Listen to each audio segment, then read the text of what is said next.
முருகன் வழிபாட்டு ரகசியம். முருகனின் அறுபடை வீடுகள் ஒவ்வொன்றுக்கும் தனித்துவமான அர்த்தம், தனிச்சக்தி, தனி புண்ணியம் இருக்கு. மனமாற வழிபட்டா வாழ்க்கை முழுதும் ஒளி நிரம்பிவிடும். திருப்பரங்குன்றம் திருமண பாக்கிய தலம்.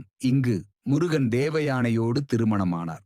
மலர் மாலையோடு ஒரு ஜோடி விளக்கு ஏற்றி ஓம் சரவணபவா என்று சொல்லி பிரார்த்தனை செய்யுங்கள். இதனால் குடும்பத்தில் பாசமும் அமைதியும் பாக்கியமும் பெருகும். திருச்செந்தூர் வெற்றியின் தலம்.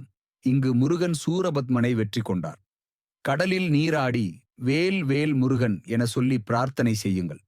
இதனால் எதிரிகளை வெல்லும் வலிமையும் வாழ்வில் வெற்றியும் கிடைக்கும். சுவாமிமலை ஞானத்தின் தலம். இங்கு முருகன் தன் தந்தை சிவபெருமானுக்கே ஞானம் அருளினார்.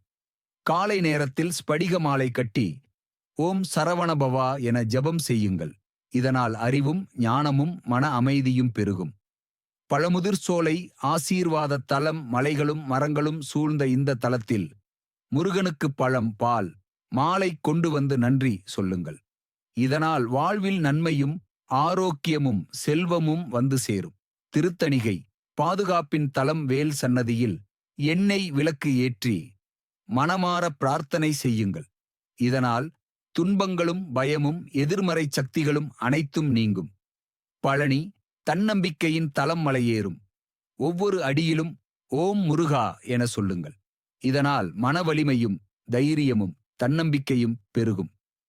இப்படி மனமாற வழிபட்டால் முருகன் நமக்கு ஞானமும் தைரியமும் பாசமும் பாதுகாப்பும் அனைத்தையும் அருளுவார். அவரை நம்புங்கள், அவரை பிரார்த்தியுங்கள். அவர் அருளால் உங்கள் வாழ்க்கை நிச்சயமாக மாறிவிடும். இந்த மாதிரி தெய்வீகமான வீடியோக்கள் பிடிச்சிருந்தா லைக் பண்ணுங்கள், ஷேர் பண்ணுங்கள், சப்ஸ்கிரைப் பண்ணுங்கள். ஏனென்றால் முருகன் பெயர் சொல்லும் ஒவ்வொரு நொடியிலும் ஒரு நல்ல பாதை நமக்கு திறக்குது. ஓம் சரவண பவா.